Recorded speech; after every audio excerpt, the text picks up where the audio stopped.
sabada Allah ngajelaskeun tentang hamba-hamba Allah nu teu nurut ka aturan-aturan syariat para rasulna, ngabohongkeun ka para utusan-utusan Allah di dunia keneh disiksa.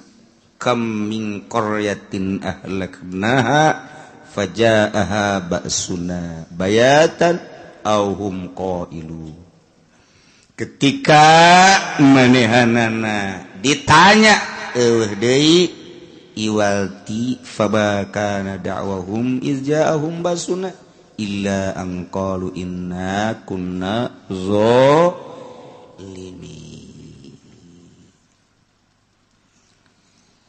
Setiap saat, setiap waktu anu ditangtukeun ku Gusti Allah, Allah nurunkeun rasul. Uluy be kebutuhan-kebutuhan jang nyampaikeun syariat, Allah nurunkeun rasul. Kangjeng Nabi Adam, Kangjeng Nabi Idris, Kangjeng Nabi Nuh, Kangjeng Nabi Hud, Daud, Ibrahim, tuluy Kangjeng Nabi Sulaiman, tuluy Kangjeng Nabi Yusuf, Kangjeng Nabi Musa, Kangjeng Nabi Isa alaihissalam, terakhir Kangjeng Nabi Muhammad sallallahu alaihi wasallam. Wah, 114 rasul. Turun-turun ke wajib dikajahokeun ku urang 25 rasul. Wajib jahot mah nu 25 masih hade. Sing hade teh mah wajib nyaho tah beusi nu encan nyaho kuari geus kuisan ka jembut-jembut. Dan nyaho rasul eta kudu dikanyahokeun kuari meuli loba lah kitab-kitab buku-bukuna di jalan ge di bus kota ge aya. Meuli apal ke kiai cenah teu daek apal. Otak ulama diberena ku Allah sakieu mah teu daek apal.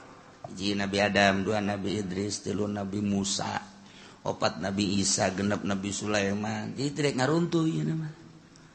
Tidak ngaruntuh.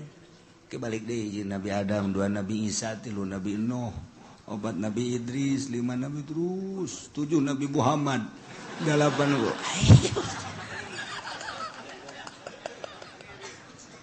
dilempengkeun ge dilempeng. Ih lain kita tuh. Kieu hiji Nabi Adam, dan Nabi Idris, dan Nabi Muhammad coba. Geus dibenerkeun heunya. Kae ditalar banyak kitu deh bae. Hiji Nabi Adam, 2 Nabi Hud, 5 Nabi Idris, 6 Nabi 7 Nabi Muhammad, 8 Nabi Isa. Aing mah teu daekeun. Sakieu bae meureun aing mah otak ku Allah. Tak kumaha tah? Nyaho mah nyaho ngan teu daek ngaruntun. Cukup geus sakitu ge. Ngaruntun itu bisa nya mah. 55 tuh 55 ya 5 hiji jadi 25 gitu ke 5 deui coba geus kitu-kitu teu daek bae pokona mah aing mah nyaho bae nu 25 ngan ngaruntun mah henteu sakira-kira ditanya soleh tah ki soleh picung nabi mah siapa oh nyaho aing soleh nabi berarti Lut nabi Hud nabi Sulaiman mana ya ih nyaritakeun nabi si Sulaiman mana lain kula buka tetangga tukang lauk karena Sulaiman tapi teu kudu dikajahokeun kos kitu mah oh nya Sulaiman terus Nabi Daud nabi asalnya hoba eta kos kitu tah Nabi Isa nabi Musa nabi Firaun wah musuh tah mah berarti nyaho nyaho nya tah asal nyaho bae cukup bisa gitu cukup tah deureus tah asal nyaho bae Zulkifli nyahonya nabi tak lain sih Zulkifli ayo model apa teh ngaran Zulkifli sebab nabi tak lain itu pokok sih eta iya bae baca nyaho cek eta tanyakan ka ditu ka santri kan mah ayo Zulkifli si nabi tak lain aing teu kapalkeun kitu ngaji kakarak datang ka jurumiyah aing mah wah santi bego ieu mah budak teu apa sarua bae atuh dinazomkeun kapan hum adamun idrisun nuhun hudun ma atuh dinazomkeun aya urang ngaji mah Jadi geus nyaho teh asal rangkaianana dinazomkeun nyaho bae. Nyaho. Jadi santri mah ngeunaheun sebab aya dina kitabna. Mun geus kabeuli kitabna. Mun encan atuh henteu pagon deui. Atau kabeuli ngan can diaje atuh hese. Atau geus diaje ngan poho atuh sarua bae.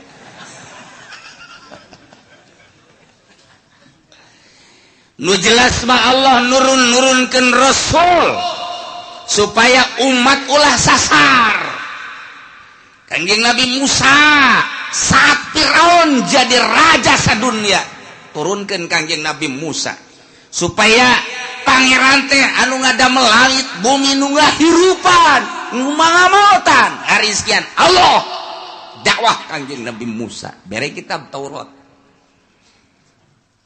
Teu percaya Yahudi teh. Lah sababaraha gerintil lu percaya ka Kangjeng Nabi Musa alaihis.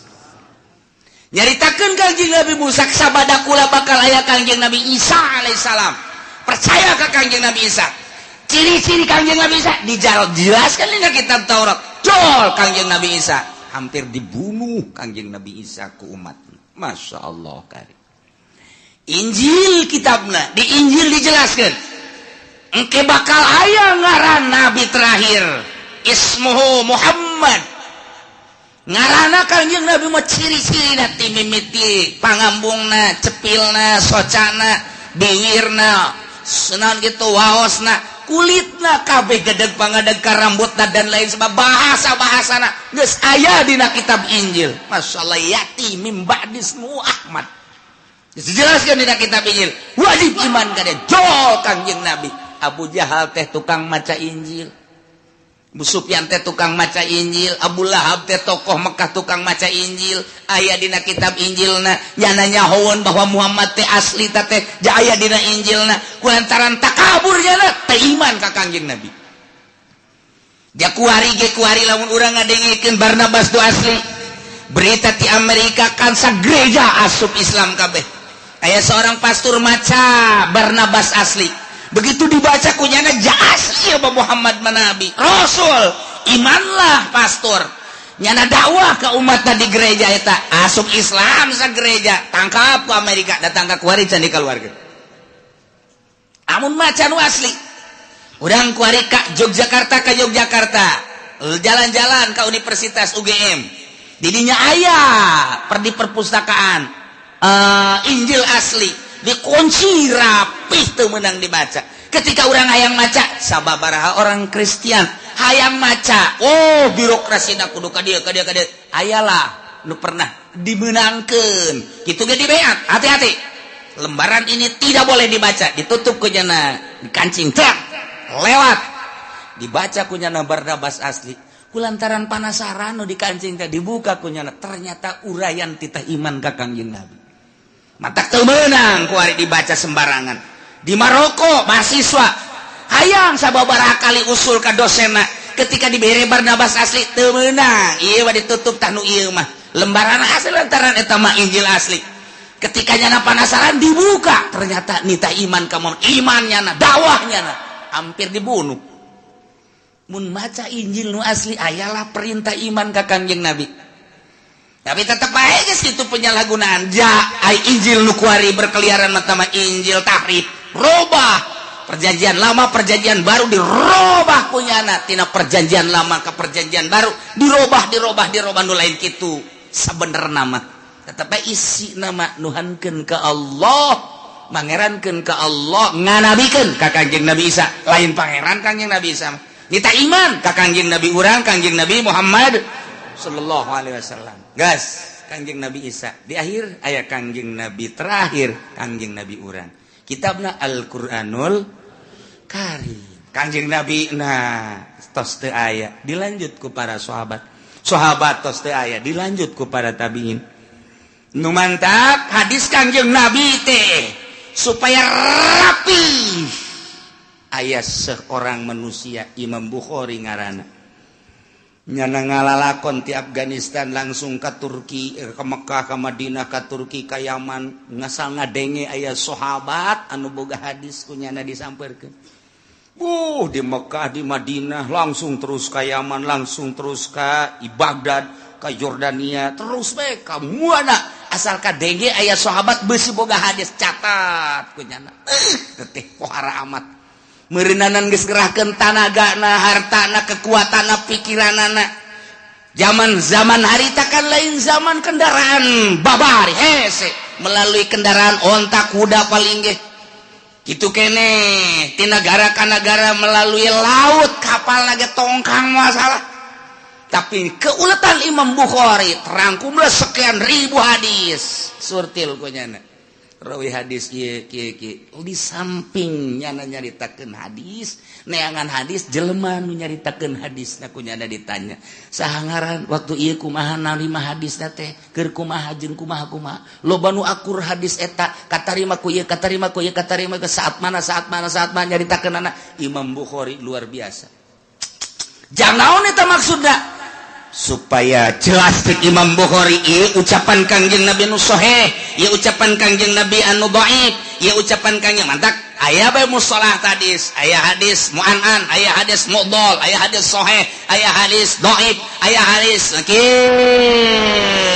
naon kitu berbagai-bagai ieulah mustalah hadis supaya besi lain ucapan Kangjeng Nabi disangka ucapan Kangjeng Nabi besi ucapan Kangjeng Nabi di lain-lain geus jelas ya Bukhari ya Muslim cek Imam Muslim ulah keluar ti dieu nah urang kuari geus ngeunaheun jasa Imam Bukhari mah poar sakitu hebat ta Imam Bukhari balik cenah ka Afghanistan diseret ku umatna diseret lantaran nyana teh mung nyaritakeun Quran hadis tetap Quran godin mempertahankan eta doang di samping mempertahankan eta mempertahankan sababaraha hukum nu dirobah ku raja saat eta nyada teu nuturkeun pemerintah diseret dina kuda Imam Bukhari coba masyaallah batu ieu non sirahna teh ngadu jeung batu dak dikduk beres diseret maksudna nabi dibunuh terus leuleus Imam Bukhari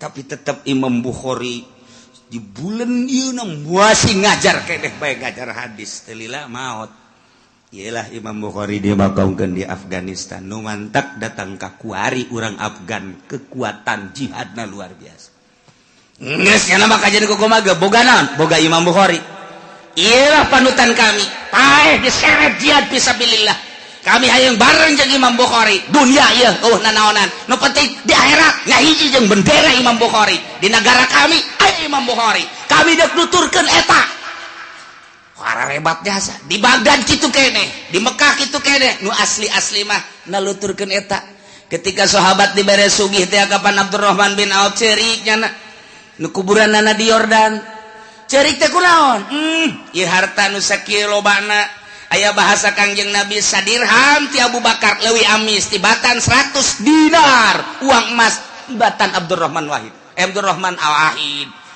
bin Auf serik Abdurrahman bin Auf tidinya lah nyana terus hartana dipake sabilillah dipuji deui ku Kangjeng Nabi sugih ge ai pake sabilillah mah bakal akur jeung jelema-jelema anu teu boga sebab nu bakal sabiqunal awwalu ti heula ka sorga jelema fuqara miskin nah aju ente boga perasaan aing ti heula jan bogo ente mah tuh kakir ente mah nyaho teuing jangan rasulapan idielah begitu dibere harta di embung cek Abdurrahman wae padahal sugih cek Abdurrahman bin Auf embung kunaon besing ke di akhirat tengah hiji jeung Abu Bakar Siddiq beki di akhirat besi tengah hiji jeung Sayyidina Umar ku gara-gara harta aing tengah hiji mong cek cenah teh padahal sugih dipersilahkeun jang sabilillah masyaallah batur mah pikiranana ka akhirat besi di akhirat tengah hiji jeung Sayyidina Abu Bakar Siddiq aing sazaman jeung nyana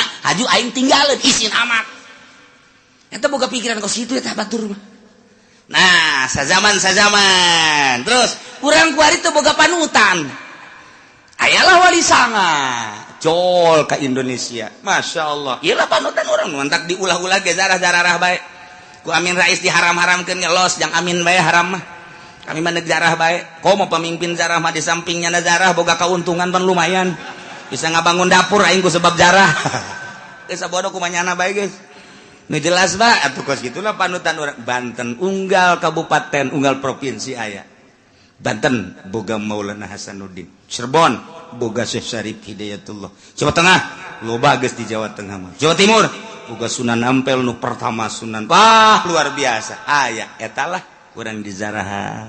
Salah Zarah kuarim. Pak, kemana Zarah? Kemana ke Zarah? Banten. Naon tuh maksudna? Abeh usaha maju. Dah salah ya. Ieu kudu dipoteskeun di jelema nu kos. Kunaon hubungan usaha jeung Zarah? Ulah kos kitu. Zarah bae deuk naon di akhirat abeh ngahiji jeung Maulana Hasanuddin, kadua nama usaha. Jadi deui sia mah. Atuh nu di dituna nu salah deui. Nu sok ngajarah-ngajarahkeunana bloon. Ayo coba bisi Zarah saha nu boga maksud ka dia daftar. Sabaraha daftarna? Ya 500.000 lah sakiana teh. Wah eta tanu salahna kos. Ulah gitu bejakeun. Ieu pejuang dakwah Islam di Indonesia jeung di Banten ieu tanpa pamrih nya nama. Bila perlu caritakeun masa hirup manehna tak kudu nama kos kitu. Ulah boga maksudna naon? Nu penting engke di akhirat sabendera jeung nyana. Kan ngeunaheun. Geus eueuh zaman para aulia Allah, kabelah dieuna zaman para ulama kuari, zaman para kiai-kiai Golkar. PDI kadinya terus PKB terus zaman kiai nu kos kararitu. Nah, urang mah teu kabagian masa Kangjeng, teu kabagian masa sahabat, teu kabagian masa tabiin, kabagianana urang masa SBY. Diganti wallahu alam Jokowi atawa Prabowo engke sagedeung deui. Jelas zaman eta bae urang mah. Bisa bodoh zaman mana-mana ge. Ieu mah kuari neuk dijelaskeun urusan masalah pertanyaan jaga di akhirat. Waduh. Falanas'alanna alladzina ursila ilaihim walanas'alannal mursalin.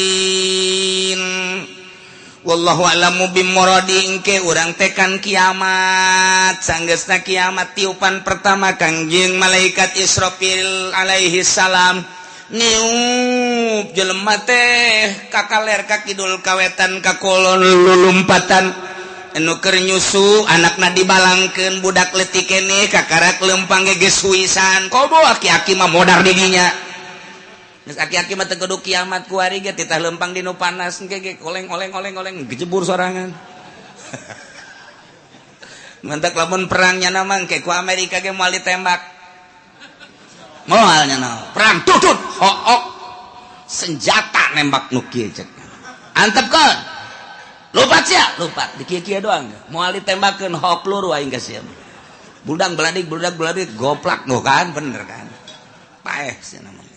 Aki-aki tekudu di ansongan senjata aki-aki mah ansongan sieni urang Lampung. Ayo saya kena naik paeh di luhur bateung. Nah ieu ke kiamat beres parae ganti bumi rata gunung Masya Allah. Mentak kurang lamun jaritakeun ente nyangka gunung teh bakal na angger horenganan tamur meresahab gunung nuku urang kaciri teger watarol jibala ente neule gunung pajar ente mah gagah tegak luar biasa horenganan gunung teh leumpang tamur meresahab percis okos mega bae leumpang gunung gengke bae leumpang tiup ku balikat isapet rat lelempangan kari kakale aju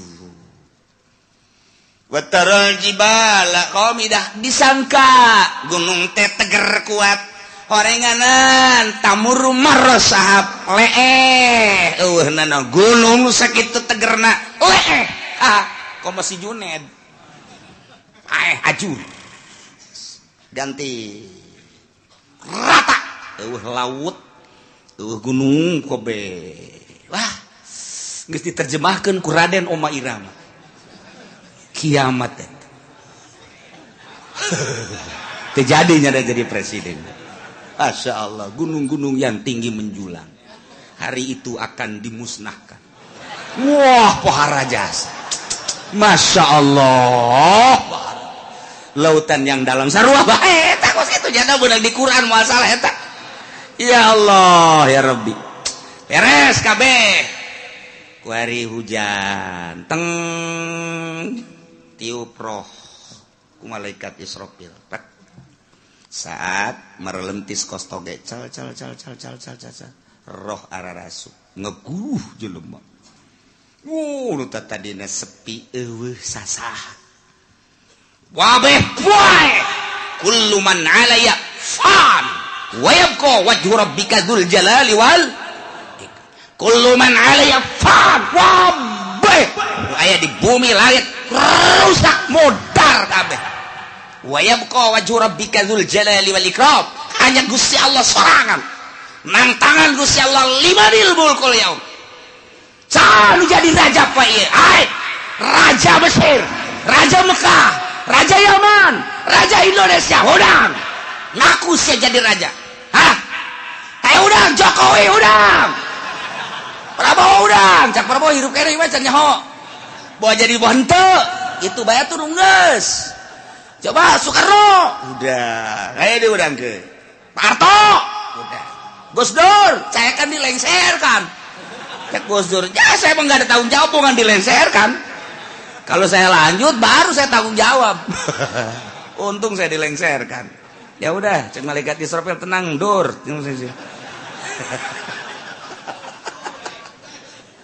Masya Allah. Tantangan limanil mulkul yaum. Geus beres kabeh harirup. Giring ka mahsyar. Timbang amal. Timbanganana. Kos timbangan emas aya talanjuhan aya jaruman aya cecepehan cecepeh nusa belah langit jeung bumi mun dieusikeun kadinya asup nusa belah deui geus teu kabagian jadi kadegeun asup ngun ku gedegeunana cecepeh ari nu deuk ditimbangna segede Juned leutik kan ku gede-gede amat dek ningalikeun jeung nembongkeun ka maha kuasaan jeung maha dahsyatan Gusti Allah Subhanahu wa taala. Wih, jelema digiring di berbagai negara kabeh ka mahsyar. Di mana letak mahsyar? Letak mahsyar teh Masjidil Aqsa. Berarti di ditu boga sejarah dunia, boga sejarah di akhirat ge boga sejarah. Masya Allah karim. Iyalah. Nundek dicaritakeun langsung jelema kabeh malaikat Jibril cicing di tengah dihareup Kangjeng Nabi urang malaikat Jibril Mikail di belah katuhu Jibril Mikail Israfil belah kenca Kangjeng Nabi dihareup plek kumpulkeun ku Gusti Allah فَلَنَسْأَلَنَّ الَّذِينَ أُرْسِلَ إِلَيْهِمْ وَلَنَسْأَلَنَّ الْمُرْسَلِينَ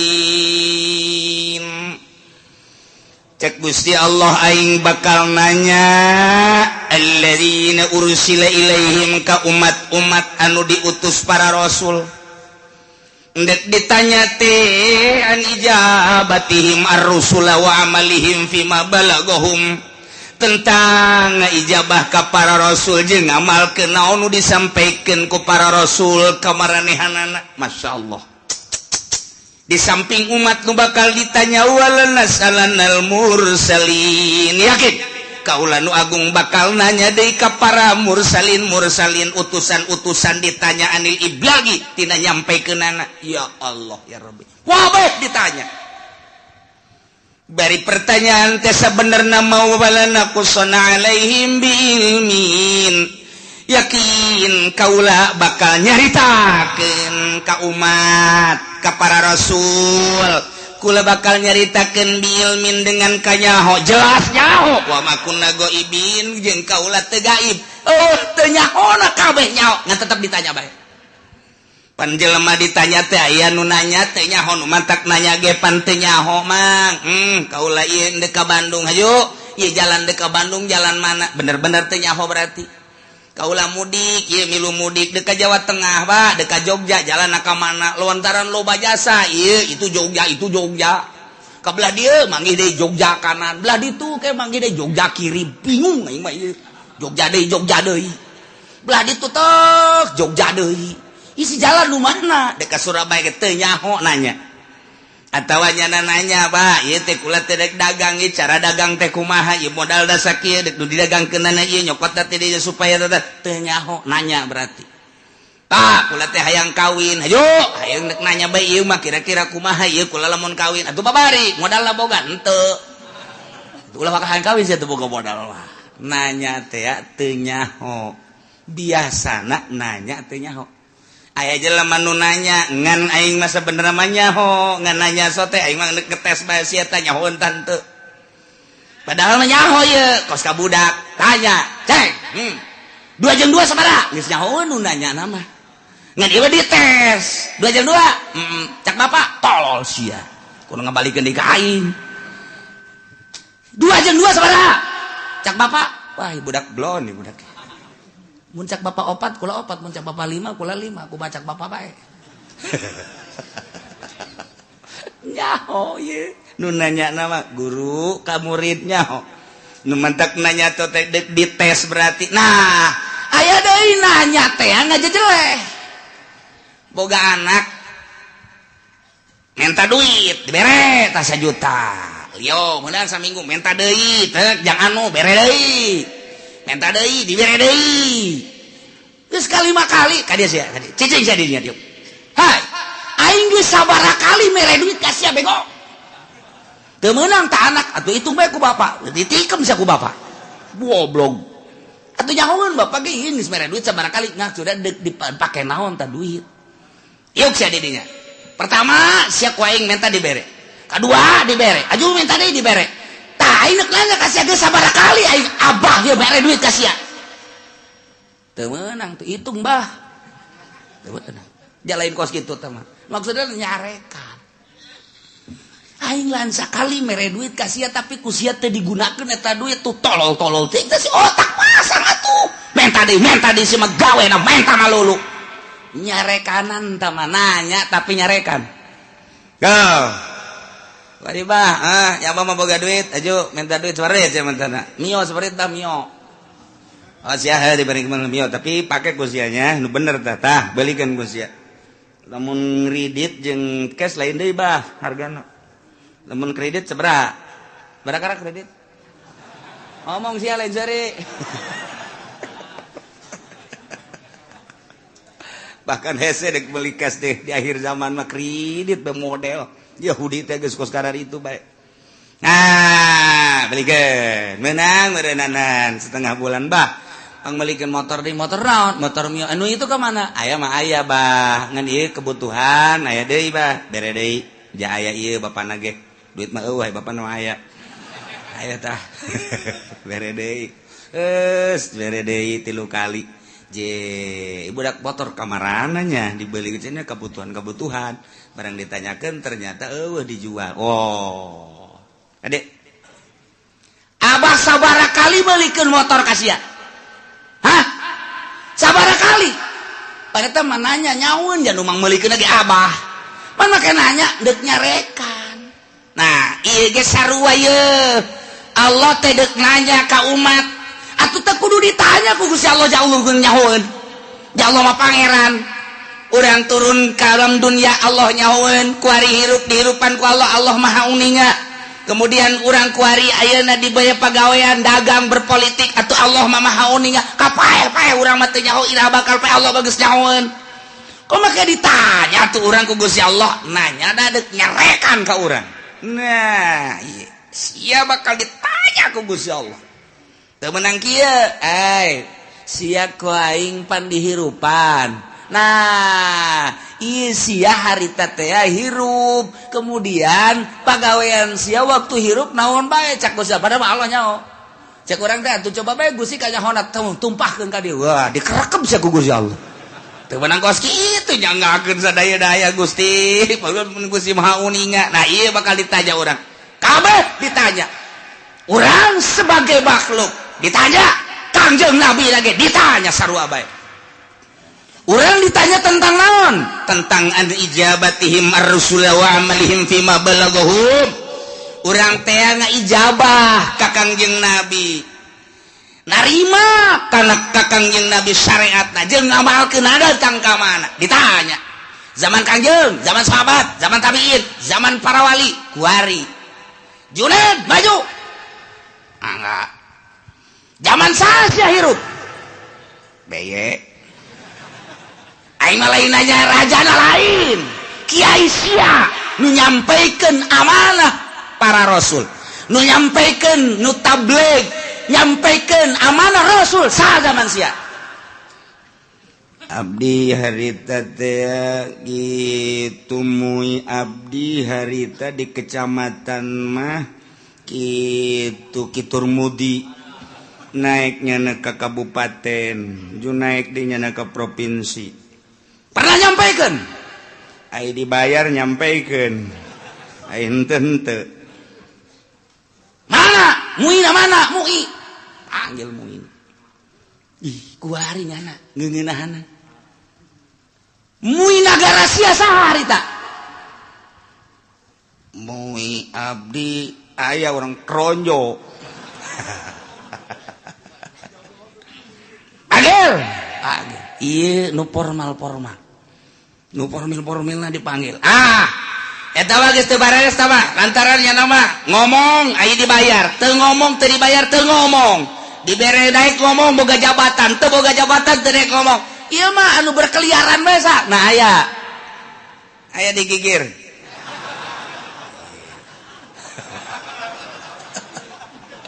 disebutan di Jakarta kiai anu di kampung kiai anu pernah nyampaikeun pernah cara nyampaikeun aku mah muludan bere duit eta lah lamun dari bere duit ngaco ulah nu eta nu asli nu nyampaikeun nu asli saha ayo gerak budi bejakeun diangsongkeun ka hareup deuk kumaha coba eta urang lamun geus dikitukeun kumaha eta dihareupeun Gusti Allah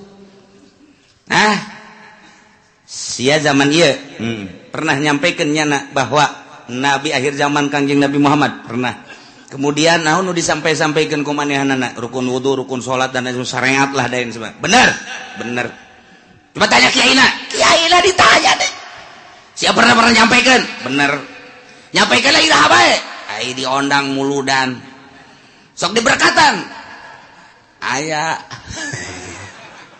mun teu diberkatan dibuledan moal kadinya deui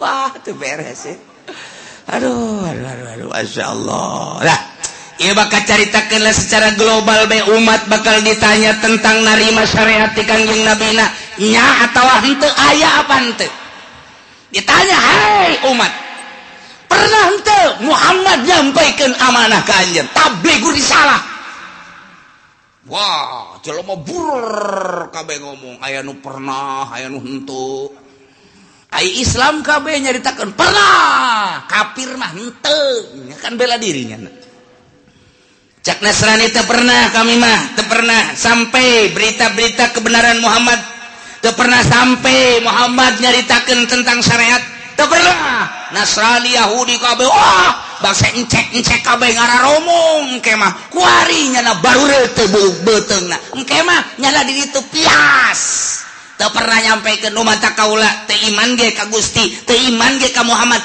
berita nyampaikeun maka urang lah jadi saksi tuh wah pacencongan urang jeung urang tidinya lah al yauma nakhtimu ala afwahihim wa tukallimuna aydihim wa tashhadu arjuluhum bima kanu yaksibun rame atuh pan wah encek kampung Melayu ngomong hanya geus teu make hayah kampung Melayu mah encek RRC bener nu kampung Melayu mah geus pohon bapak bahasa encek lagi geus teu bisaeun eta mah nya encek nya susah ya Allah nya di neraka saneng-neng rugina ka bina-bina hehe wahara jasa ari tatanggana mah nu Islam sanajan nyana ka neraka pan bakal dikaluarkeun tatangga si encek milu nyana digawe jeung encek tapi kan nyana kelantaran aya imanan tetep dikaluarkeun untung kan no iya wala nas'alanna alladzina ursila ilaihim ditanya umat tentang nerima atawa henteuna ka para rasul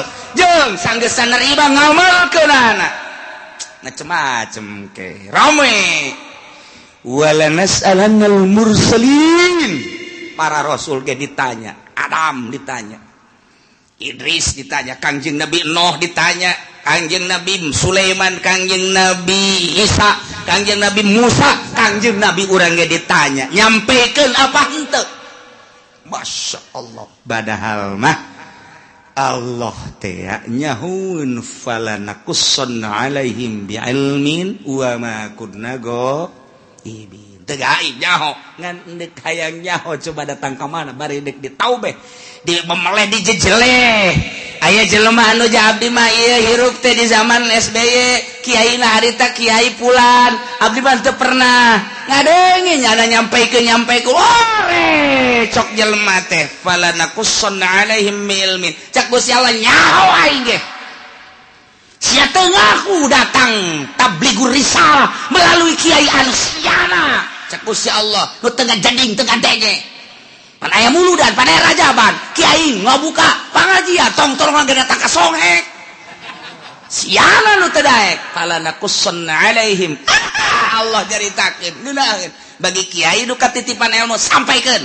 Besingke di akhirat ditanya walanas alannal mursalin, ditanya para mursalin, ditanya para wali, para kiai ketika orang dikahareukeun kiai anu sia di zaman anu nyampaikeun teu henteu kunaon sia dititipan emang teu nyampaikeun nu ngondang kunaon sia nu mata kayang diondang ieu cak ditangkal amun naon tah teu nyaho nya nambongan di ditu tah ngadeukeun tukang sate ieu tah.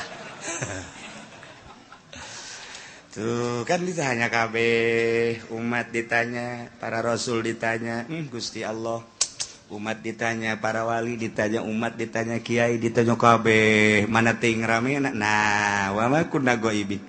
Sabenerna mah atuh aing teu gaib. Eueuh teu kanyaho teu nyaho an iblagir rusul wal umamil khaliyah bima fi ma amilu.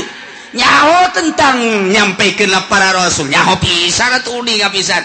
Jeung umat-umat anu sepi tidak pengamalan nu ngamal jeung nu henteu nyaho Allah secara perinci juz'i satu persatu nyaho Gusti Allah.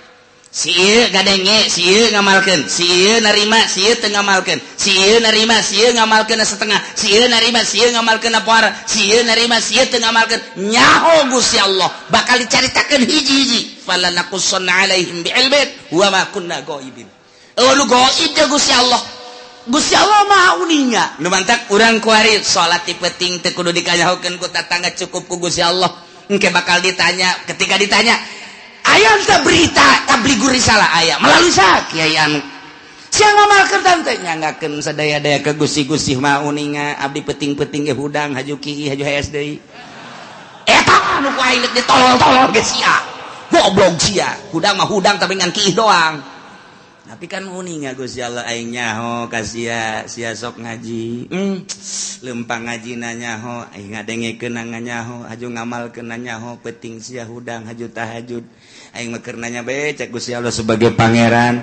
Ditanya ku aing hijab padahal mah aing geus nyaho falanaqussonna alaihim bi'ilmin wa ma kunna ghaibin. Nu gaib jang aing mah aing nyaho ka sia narima ti kiai anu kemudian sia ngamalkeun. Geus kebelah dia. Ya sia, zaman sasya abdi bareng jeung si itu hirupna. Pernah sia ngadege urang teh kiai? Pernah. Ngamalkeun? Gusti maha uninga teu kaburu Gusti. Naon bae kasibukan sia? Abdi di pabrik Gusti. Mana babaturan sia anu di pabrik? Aya tuh itu. Sia ka di pabrik. Sia eta neangan duit jang kitu napakah pamajikan jeung keluarga sia sempet salat abdi mah minggu ngaji lamun teu keur gawe emang aya nu minggu gawe aya abdi mah ieu teh ai naon kitu ngaranna kesempatan salat mah salat tah bareng sapabrik sia pan sia mah salat sia henteu nyangageun Gusti deuk kuas wa ma kunna ghaibin nu gaib nek ngomong naon sia aya dalilna tah babaturan sia mah jadi pabrik ke sapabrik bala jeung sia malah sakontrakan sangarendeng sia mah ja salat sia nu henteu nah nu matak sapabrik aya bae tah nu dibere daek salat jang dalil engke di akhirat besinya ngomong bo Gusti bongan abdi mah dibere susah haju di pabrik teu kaburu salat Gusti neangan duit bae babaturan sia datakeun ja susah sarua pas salat sia ka ditu atuh Dek lompat ka mana sia? Ayo sia, da wakun la goibin. Waduh gaib jago sia tah mah dek nyarekan bae supaya kadenge ku ban sojen. Tinggal babaturan-babaturannya na waduh si itu dicarekan. Moal teu aja dicarekan. Dek lompat ka mana ya ini? Dek lompat ka mana? Nah, kabeh bakal ditanya. Fala naqussanna alaihim bi'ilmin wa ma kunna goibin. Tanya hiji-hiji. Bari Allah nyaho. Lu goib ka Gusti Allah supaya jelas Allah teh pangeran dek ngajejeleh jelema ditanya ku Gusti Allah kunaon sia persiapkeun ti kuari jang engke ngajawab pertanyaan eta lain lalagaan ieu mah Al-Qur'anul Karim wal waznu yauma idzinil haqq ya Allah timbangan lil amali dipasang lisohaikiha atawa jang nimbang amal bibizanin lahu lisanun timbanganana aya jaruman wa kafatali aya dua cangkok dua mangkok dua cecepeh kama waroda fi hadis Kanjeng Nabi geus ngajelaskeun ayat 3 hadis tu ngajelaskeun tentang sifatan mizan tentang pertanyaan-pertanyaan jaga maksudna naon timbanganana jelas nu ditimbangna apa jelemana apa amalna apa bukuna eta lah Kanjeng Nabi nu ngajelaskeun aya nu jelaskan Kanjeng Nabi jelemana langsung diayakeun. Di hadis lain Kanjeng Nabi nyaritakeun jelemana mah tetep nangtung di itu nu ditimbang adalah sohaik buku-bukuna. Cek sakaol mah lain buku-bukuna amal bae diwujudkeun ku Gusti Allah. Amal bagus herang, bagus caang, amal goreng poek joreng. Nu jelas mandek kumaha ge ima urangna wa ima bukuna wa ima amala pan nu jelas mah tetep bae ditimbang-timbang keneh.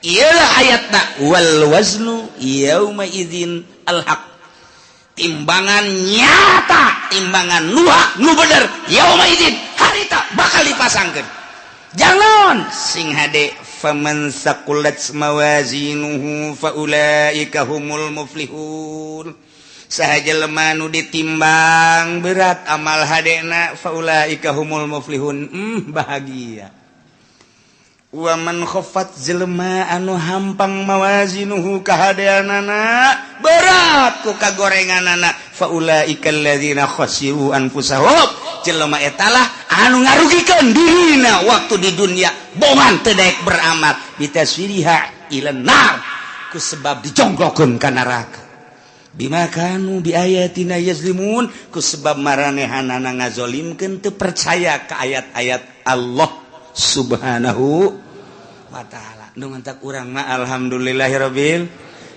jauh masa urang ka Kangjeng Nabi tapi urang iman ka Kangjeng Nabi Muhammad sallallahu alaihi wasallam jauh jeung Kangjeng Nabi tapi urang ngalaksanakeun syariatna dibabaca ku urang sifat wajib di Kangjeng Nabi di para rasul teh opat urang diantarana kabeleteran kuari tah di dieulah bakal ditimbang saurang-saurang malaikat Jibril di dieu Mikail di dieu Israfil di dieu Kangjeng Nabi di dieu cek sakaol Kangjeng Nabi ngajelaskeun timbangan hade nu gede jurusan sorga timbangan nu goreng ieu neraka asal ditimbang let ka dieu ka kenca belah dieu geus tinggal ngagejebur ka neraka asal ditimbang leketai ka belah dieu geus sorga tinggal berangkat ka sorga bae ya Allah ya Rabbi kuari urang teh cek sakaol Kangjeng Nabi ngajelaskeun timbangan teh timbangan qada wal adli ieu timbangan teh timbangan papasten jeung keadilan nu mantap kuari urang timbang diri urang kuari kurang kudu timbang kajujuran jeung keadilan urang geus datang ka mana urang nuturkeun Kangjeng Nabi geus datang ka mana ngalaksanakeun syariat Kangjeng Nabi ketika ditimbang kurang bera rasa aing lamun ditimbang berat mana ieu ti mata bae mata ye lobaan dipake neuleuh Quran apa lobaan dipake neuleuh TV kurang bae timbang kuari ye qada wal adli kuari cek Kangjeng Nabi timbang maneh merenung ceuli lobaan pake ngadengekeun musik apa lobaan pake ngadengekeun urayan-urayan hayo coba hayo apa lobaan ngadengekeun anu hasud ka urang anu ngomongkeun ka urang apa lobaan make ngadengekeun Al-Qur'an hadis kalam ulama timbang ku urang sorangan bari merenung kieu urang timbang ku sorangan bae hayo geura leungeun lobaan pake nyekelan naon ieu leungeun hayo sia leungeun apa nu teas-teas apa nu hipu-hipu sia leungeun timbang ku sorangan urang komo nu geus kolot mah maningan ge beureum mah molotot pegahan engkos kolot dewek ye tinggal Nyi Haji na heuy mana eta mata kosong amat teu kosong teu naon ngalang layung kitu teh tuh dirinya bae lah nah eta molotot kitu keur ngarenung ngaji tadi cak kiai aing ieu geus asa di akhirat bae meuh ya jadi teu percaya karena kuari bae kalau ngomong gitu atuh si aing bener ku sia dikitu-kitu dekeran tuh iya keur ngalamun aing di akhirat teh cek kiai ge timbang cenah amal hampura aing Haji ya tukul ge hampura tah geus rada deres sakitu mah tukul deui bureun hampura sok nyerekan ka Pak Haji teh mah atuh hampura aing geus dihampura jasa mun aing kawin deui tah pakarak dek bener ge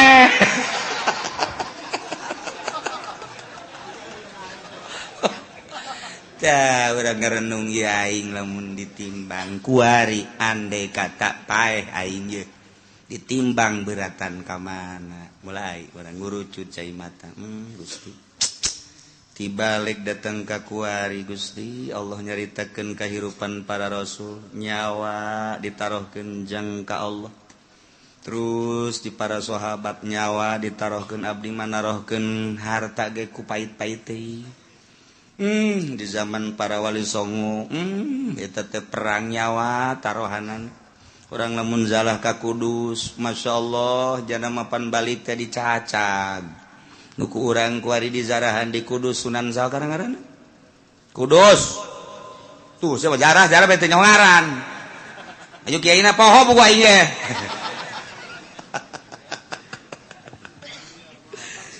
tuh eta pannya nama perang Sunan Kudus mah perang balik tepan dibawa teh tinggal nyawa balan cak sakawal bapan potong ieu na ge nu urang dizarahan eta saja persoa di Kudus teh Kudus masyaallah balik nyawa batur mah nyawa tarohanna pake liilai kalimatillah renungkeun ku urang aing boro-boro nyawa duit ge ku pait-pait teuing ge aya masjid ge butuh ka keramik kook biasa bisa babara kali Haji jamang Haji mah atuh jajan mah aya atuh ieu keramik ieu keramik nu sajen heula ke kurang karak aing hayo heula nu sajen heulanan bisi teu kabagian beramal nu sajen eta ngomong hebat jasaban ayo urang babarengan heulanan nu sajen bae geus beres gaji ieu mah geus beres keramik alhamdulillah tuh biasa gaji neraka tah mah kuduna ge nu sugih mah lain kitu Haji ieu keramikna kumaha saha anu geus siap keramik batalkeun geus Pak Haji duit loba di bank anak geus dingaranan ari Pak Haji na aing mah teu boga duit sial teh Ki Haji tolol emang nu sugih mah kos kitu bloon batur bae dikesek-kesekkeun tah hayang urang mah hayang ngadenge tuh geus kitu Mang anu sekian meter geus aya sabaraha eta aya 20-an mah bejakeun ka Mang anu lain teu butuh kitu nya dieu mah ku Pak Haji bae kabeh sapira 500 meter lah sabaraha kebon 500 meter geus tuh jual ke buat tetangga habak beres oh bener lah Ki Haji dasar pelit-pelit bae tah ngeunaheun urang ngadengena bejakeun geus dulu sadaya hampura ieu mah dek ditarima bae nu 1 meter 2 meter ngan ke dialihkeun ka nu sejen sebab ieu keramik ditangkes ku Pak Haji anu oh maksudna abeh teu kesel deui cek jada teh ieu mah duitna aya naon teh alhamdulillah atuh nu kami mah geus kanaonkeun bae kan ngeunaheun teh mun aya di lembur nu kos itu ieu mah henteu Pak ayo heula ke kurang aing kurangna 1 meter eta nu dimaksud ku aing aduh ya udah sugih dur-dur pet kos ge batah iyalah wal waznu yauma idzinil haqq fa ulaika faman saqulat bawazna Kangjeng Nabi na di dieu maksudna naon eta Kangjeng Nabi di dinya cicing ya Allah ya Rabbi Kangjeng Nabi lain samaneh ketika ditimbang umat Kangjeng teh ti heula pan al awwalun al akhirun umat Kangjeng Nabi teh pandeurina diayakeun pangheulana ditimbangna Kangjeng Nabi di dinya sabelah Kangjeng Nabi cicing di cukang neraka jahanam Masya Allah lain lalagaan Kangjeng Nabi memang kumaha begitu ditimbang teh nu kadeu ku Kangjeng Nabi leket teh ka kenca Kangjeng Nabi nyekelan surat ulkoh ngaranna tek gegera dikejakeun naon cak Jibril ulah bomong berat anta tadina ka ditu kok jadi ka ditu salam surat leutik mah eusina la ilaha illallah muhammadur Rasulullah eusina eta tah leutik jasa surat asal ketei ka ditu naon teh cak Jibril ulah long lagi nu penting salamet bae sana senang jasa urang boga Kangjeng Nabi modal kitu senang mun aya presiden nu kos kitu mantap jasa tah ya Allah ya bahkan sinar sholawat maka deuleu begitu dek ditimbang tak timbang leket teh ka dieu maneh kadeuleu ku kaula cek Kangjeng Nabi ai Tuhan saha ma ahsanaka wajhaka wa ma ahsanaka khalqaka saha ieu kasep amat jeung bager amat ana nabiyuka Muhammad ku kaula kadeuleu maneh sok maca sholawat 11 ta salat saeutik jasa cek yana aduh aing 11 baheula isinya diomongkeun di hareupeun jelema cak batu deh 11 doang geus kajeun 11 ge lantaran saya istiqomah geus begitu ditimbang tek teundeunan sholawat ka dieu 11 bae kuat ka salamet tas salat 11 nyana nanya heula masana wajhaka kasep amat Tuhan saha jeung tita tadi tutulung bae ana nabiyuka Muhammadun pohara ieu kacirita nu sok maca sholawat mah ku Kangjeng Nabi kaciri sidar sholawat nah geus disalabat-salabatkeun mantap ku ari ulah cicingeun geus kolot poe Jumat geus jam 10 ka masjidna ih teu bisa jam 9 mah teangan di dinya tihang jang nyalande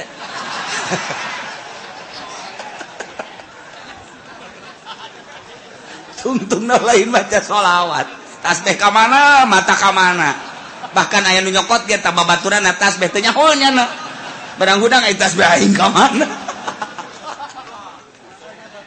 aduh atuh ge baca sholawat lah mumpung urang hirup komo nu geus kolot mah ieu inget wal waznu yauma idzinil haqq ya Allah ya Rabbi ingis jasa untung aya Kangjeng Nabi urang Kangjeng Nabi Muhammad sallallahu alaihi wasallam lantaran kabeladianan mah cepet ya cepet limbangna cepet jadi Kangjeng Nabi kan lah tuh lantaran sorangan limbang cepet lai ka dieu aya anu henteu kabagian sapaat kaburu Kangjeng Nabi na keur munyeuna ka dieu ieu ka dieu dibalangkeun ka ditu kan waduh aing Muhammad bae cek jana aing teu kabagian lieu tapi tetap Kangjeng Nabi kadeuleu ku Kangjeng Nabi pas gagolepak ka neraka cekel ku Kangjeng Nabi entap tulung ka malaikat Jibril salamat ka eta ci atuh mah geus jore cek eta teh jadi itu lagi main simplong melulu ya aya sholawatan cek Kangjeng Nabi sabaraha sih sok maca sholawat ai muludan cek nyana maca tante henteu ngadengekeun doang lumayan sakitu ge cek Kangjeng Nabi nyana daek ngadengekeun assalamu alayka zainal anbiya ya assalamu alayka atqal atqiyai nu macana mah santri kan jeung kiai sia kula mah cenah ngatur-ngatur eta berkat cek nyana aju ngatur-ngatur diatur teu jang kula heula teh tetep salamet bae pan mah apa eta ngan eta teh ngaguling heula ka neraka tah mah tapi tetep kok ngajar rewel Jibril salametkeun masyaallah Kangjeng Nabi moal aya pang sibuk-sibukna ieu ketika wal wasdu yauma idzinil haq sibuk jasa Kangjeng Nabi geus manu ieu geus manu itu geus manu ieu nu itu geus ulah aya bae umat Kangjeng Nabi nu ngagolepak ka neraka pohara jasa pan mantak teh kuari usul ka Kangjeng Nabi beusi engke kalepasan teu kadeuleu teu karawel lanjut teu kalekep ka bapak tuh padoh pan geus kalekep apa teu kadeuleu ku Kangjeng Nabi umat aing geus beakeun kan Jibril beak geus aya wae nu teu kalekep bangonna mah aya pan kita tadi aing sakieu sibuk na cek Kangjeng Nabi ka dieu eta lah aya bae coba tang ya tuh bener cabut Jibril cabut sih ti kalekep kunaon kredit cek eta lu batak ketik wari urang lobakeun maca sholawat ka Kangjeng Nabi Muhammad sallallahu alaihi wasallam apalkeun ayat ieu mah ieu jang supaya urang merenung wal waznu ari timbangan yauma izin nalika dipertanyakeun umat jeung para nabi yakni yaumal qiyamah al haqu timbangan nu jelas nu hak nu nyata bakal dipasangkeun urang bakal ditimbang ima urangna langsung wa ima amalna wa ima bukuna nu bakal ditimbang nu jelas deuk mamana ge pasti ditimbang renungkeun ku urang aing mun ditimbang beratan mana haju Kangjeng Nabi neuleuh tah henteu ka aing saat eta mun urang ditimbang bagus nikmat amat ketika urang ditimbang goreng haju Kangjeng Nabi neuleuh tetep ku Kangjeng Nabi diamankeun ieu nu rempan mah timbangan urang jore Kangjeng Nabi na teu neuleuh ka urang apa teh kalekep eta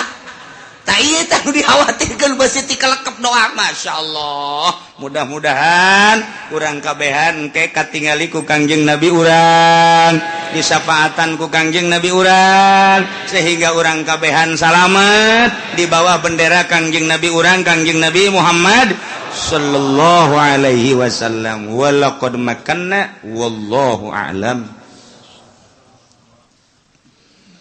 Ngajina hiji dua urang besi aya nu endek ka lapangan baris aya keneh waktu persilakeun besi de ka lapangan los make teu kudu make naon gitu ngaranna setelan anu akur teu kudu kuari bae mentes ngaji ka lapangan make samping kabehan baris teu kudu akur kanan kiri hese teh mah tuh kudu dilatih sedengkeun nu ngaji di dieu pan tilok latihan geus kuari mah ka lapangan bae ka ditu meuli baso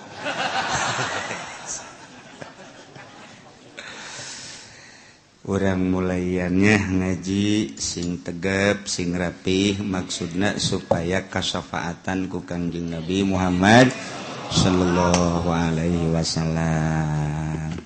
Allahumma shalli wa sallim ala sayyidina Muhammadin fil awwalin wal akhirin wa barik wa sallim wa radiyallahu ta'ala an sadatina ashabi sayyidina rasulillahi ajma'in. Allahumma hdina siratal mustaqim Allahumma hdina siratal mustaqim Allahumma hdina siratal mustaqim siratal ladzina an'amta 'alaihim minan nabiyyin wasiddiqin wasyuhada'i wassalihin wa hasuna ulaika rafiqa dzalikal fadlu minallahi wa kafa billahi alima wa shalli wa sallim ala jamil anbiya'i wal mursalin walhamdulillah.